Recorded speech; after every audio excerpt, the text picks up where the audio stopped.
আমাদের সমাজে এক ব্যক্তি আছে, সে 100% জাহান্নামে যাবে। তার কোনো হিসাব নেই, হিসাব ছাড়াই সে জাহান্নামে যাবে।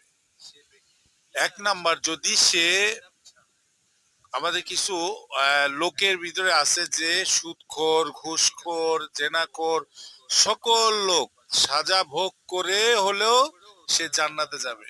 কিন্তু ওই একটা ব্যক্তি জাহান্নামে যাবে এই বিনা হিসেবে, এই কারণে যে তার ওয়ারিশ, তার ভাই, বোন, পিতা মাতার মানে সকলের ওয়ারিশ, সে যে সম্পত্তি দিল না, সে 100% জাহান্নামে যাবে। হুজুর করিম সাল্লাল্লাহু আলাইহি ওয়াসাল্লাম বলেছেন যে ওই ব্যক্তি আমার উম্মত নয় যে তার ওয়ারিশের সম্পত্তি ভোগ করলো এবং তার ভাই বোনদের মাঝে বন্টন করলো না। এইটাই হলো